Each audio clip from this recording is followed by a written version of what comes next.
Hi everyone, you must have heard of Raspberry Pi, Arduino, microcontroller card, computer embedded and other terms, but what are the differences between them? And what are the interesting things we can do with it? Today I'll take you from scratch to create a Raspberry Pi robot that can be used as a remote control, but also through the phone remote access and real-time monitoring of home security. But in addition, we can also use it to do some interesting applications. For example, you can use it as a face tracking camera in your video chat with friends and family. Let the robot automatically follow you. The Raspberry Pi is just a single board computer. It uses the 64-bit processor of Broadcom ARM architecture. We usually use the same smartphone chip, belongs to the same architecture, introduced above, can be used as graphics rendering GPU, 1 to 4 seasons ranging from LPDDR memory and USB HDMI Ethernet interface, etc. It runs a number of operating systems, including Linux and even Windows. In fact, can be completely used as a low configuration computer. Here, by the way, often used to hear, by the way, and Raspberry Pi to compare the Arduino, in fact, is a single board microprocessor. It uses and functions compared to the Raspberry Pi to simple and pure version, equipped with the basic Atmel 8-bit processor, main frequency in 16 MHz. The speed is far less than 1% of the Raspberry Pi. However, this is precisely through their a little cheap power consumption, because there is no operating system. The bundle, also very suitable for use to do some substantial very high applications. Everyone, if you have played drones, should have heard of this famous open source flight control APM. It is based on the UNO development. Another we often hear belongs to is the microcontroller, also known as microcontroller or MCU, microcontrol unit. He will be the processor, memory, and a variety of I/O ports are integrated in the internal circuitry of the chip. Strictly speaking, UNO cannot be called a microcontroller, but the ML microcontroller mounted on it is a microcontroller. Raspberry Pi on the Broadcom chip also cannot be called a microcontroller, because it has been far more complex than a microcontroller. Instead, he is called the system on chip, also known as SoC, system on chip. Here I use the Raspberry Pi as the main control board because of his high development efficiency. Tool library. The newcomer is also very friendly. You think about it, almost the entire Linux ecological software tool library can be used directly. It can do too much. Next, let's look at robot on other hardware components. Click on the driver module. We all know that the port usually only provides a very limited current to the Raspberry Pi. For example, a single GPS port can only provide 16 k's of the maximum current. This current is used to drive a light emitting diode is more than enough, but the DC motor current is usually 1 to 2 orders of magnitude higher than he. Directly with the L port to drive the motor is simply not realistic, not to mention the problem of motor commutation, which is why we need to use external circuitry to drive the motor drive module. There are many kinds, such as we often hear. The price is also very cheap. H-bridge circuit driver chip L293D I use here. It is similar. Another on resistance is very low, far more efficient than the L293D driver chip TB6612MG main. This is still taking into account the issue of power saving. We must combine their needs when choosing the drive circuit. For example, how many motors you need to drive at the same time, what is the maximum voltage and current, and how much power consumption when the chip is in standby, etc. The most expensive is not necessarily the most suitable for the robot's battery. The battery used is disassembled from the old mobile power lithium battery. Here, lithium batteries, also known as lithium polymer batteries. Lithium batteries, the advantages: there are many long life, lightweight, high capacity, and high energy density, which is why digital devices are invariably used lithium batteries. It should be noted that we cannot directly connect the lithium battery to the Raspberry Pi and motor drive circuit, because the nominal voltage of lithium batteries is 3.7 volts, and the motor driver circuit and Raspberry Pi are working in the 5 blessings up and down directly connected. It is not able to drive the device. But here is another reason, is that lithium batteries are very fragile. Overcharge and over-discharge will lead to permanent damage to the battery, or even explode. So the use of lithium batteries must be paired with additional protection. Furnace, here I use it, is a switch. Support with micro USB charging lithium battery protection circuit. It simultaneously supports like 2 months for interface output, 0.5 amps of maximum current. Just meet our requirements. Usually this type of protection circuit is provided by Mobile Power. Their function is relatively single. The price is also very cheap, so you can easily buy the robot's motion system online. The robot's motion system, it can be divided into many kinds. There are wheeled, tracked joints, yes, and bionic robots, etc. Wheeled, it includes two-wheeled, three-wheeled, four-wheeled and omnidirectional wheel drive. I use here, it is a two-wheeled differential drive, but also in the consumer sector is the most widely used. For example, the home sweeping robot is driven in this way. It has two significant advantages: mechanical construction is simple, and support in situ rotation. Click.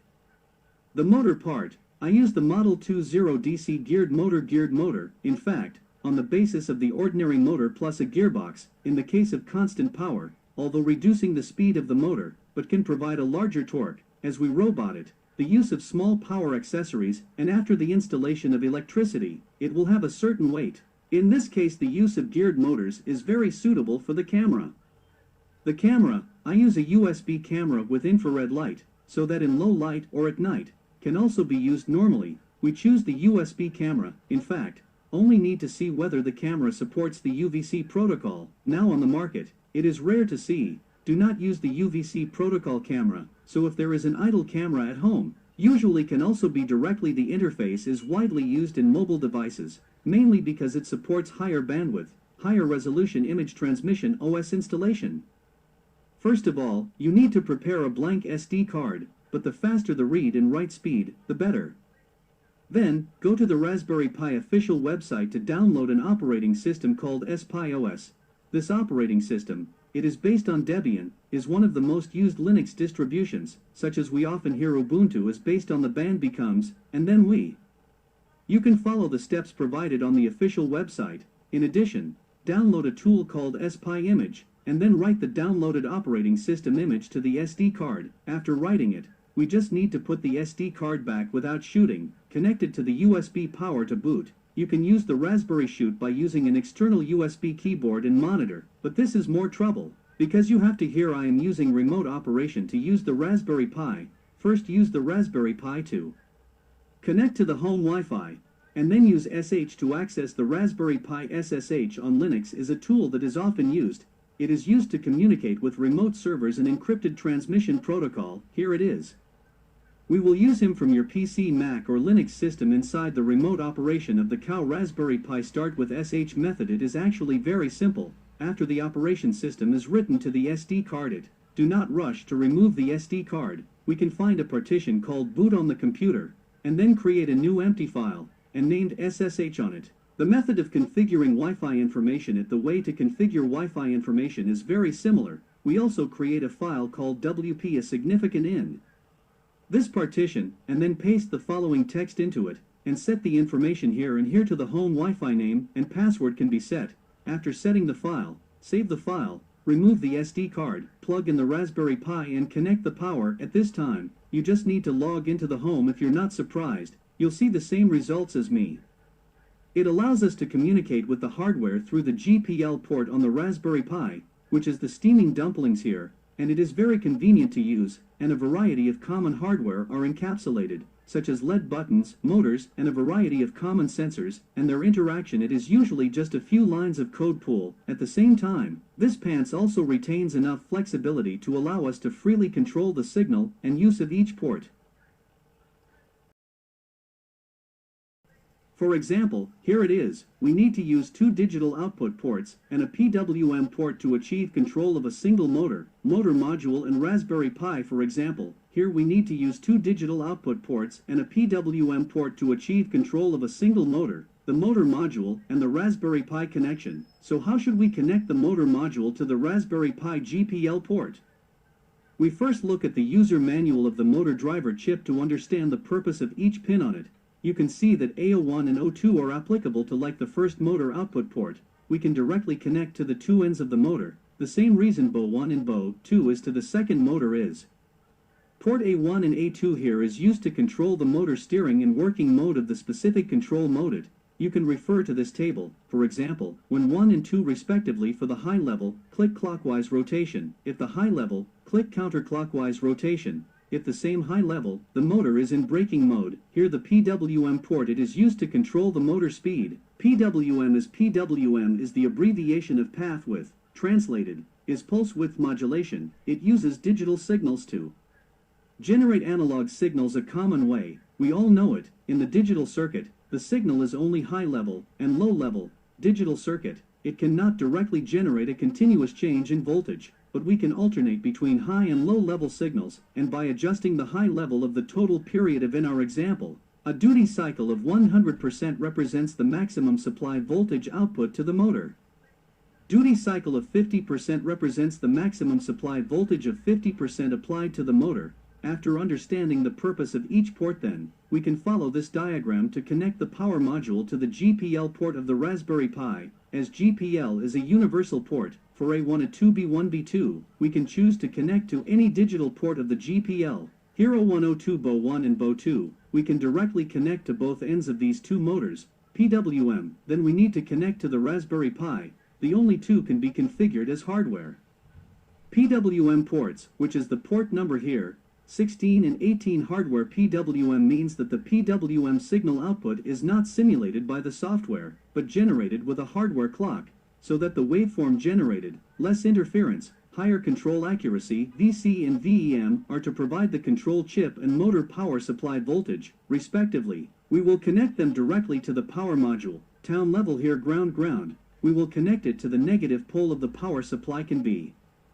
Here, we create a model A to represent the single motor we will control.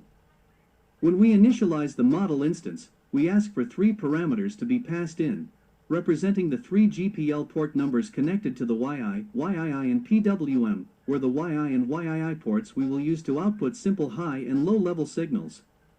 Here, we can use the digital output device provided by GPIO Zero to help us complete the PWM signal output. Here, we can use the PWM output device, we complete, and in the initialization of the PWM port to pass in the frequency of the PWM signal. The higher the frequency, the faster the response of the motor module to the signal, the output is more stable. But here we define a function, sets_right_o, to set the speed of the motor, where the input represents a number located between -1 and 1. Negative number represents the reverse rotation. Positive number represents the positive rotation. Number size represents the number we will give motor how much throttle. In fact, it is in the control of the motor voltage high and low. We will map this web to PWM corresponding duty cycle to control the motor speed. About the direction of rotation of the motor we can, according to the previous motor control logic table, will be a box of infants set to the corresponding high and low levels. Next, we write a test program to test the bar code. Can normal drive the left motor? We set the throttle here to -1, -0.50, 0.5 unity, respectively, every second interval, and run this test code on the Raspberry Pi. You can see that this code has been able to correctly control the left motor different speed. Next, we will write a class GPIO controller by controlling the speed of 2 motors at the same time to make the robot back and forth, left and right. Next, we'll write a class GPIO controller, which allows the robot to move back and forth or rotate in place by controlling the speed of 2 motors simultaneously. Then, we define a function, setAxis, which is used to control the robot's movement and pass in 2 parameters, x and y. They are both numbers between -1 and 1, x, which is used to control the robot's rotation. Then, we will write a test program to test. Just created this GPIO control EE program is very simple. We let the robot quickly in place left and right rotation twice, and then we run this test code on the Raspberry Pi. No surprise you can see the same results as the cell phone remote control to get the image in the camera. I use a ready-made. The tool I use here is an off-the-shelf tool, MG-Pack Streamer, which can read images like the one in the picture and turn them into a stream accessible via HTTP, which can be easily integrated in the web application we will talk about soon. We follow the instructions on the project homepage to download and install it, and then run it from the command line in the following way. At this time, if you visit this address in the browser, you should be able to see the live camera image, the cell phone interface. In fact, a simple web application front-end JavaScript program will pass the touch operation to the back-end partner program. The back-end, I use a lightweight web application framework, Flask, according to the front-end request to call our previously written motor control code. As for the consideration of the efficiency of control it, I use WebSocket to complete the server and cell phone front-end communication, which can reduce a lot of operational latency. On the basis of this we can boldly play the imagination. To the first part of the face detection, I used an open-source lightweight face detection model outlet, and directly used the pre-trained model parameters. It is very fast and accurate detection of faces, can be used to do real-time frame-by-frame face detection. When the face coordinates are obtained, then we only need to use it to the screen center point distance to adjust the robot's turning angle can be. But here we directly use this distance error to control the motor throttle is not enough. When the error value is small, because the motor current is also very small, the area is likely to read the rotation of the phenomenon. Therefore, the robot can never earn to the face right in the center of the position. If we set the motor current too large it is possible that the phenomenon of overshoot. So here it is. I directly used the universal PID control algorithm and manually adjusted the parameters, KP and key, and set the KD to 0. Control theory, it, in fact, is a very interesting topic, and the robot also plays a fairly important role. Here it is. I will not mention too much. For the limited time, I may not be able to make every detail clear, but if you have questions about some parts or are particularly interested, you can tell me in the comments section, and I will upload all the source code of the project. Transferred to GitHub, you can also browse through the following link to access. You can thank you for watching, especially the selection of exit programming 3 minutes. We will see you next time.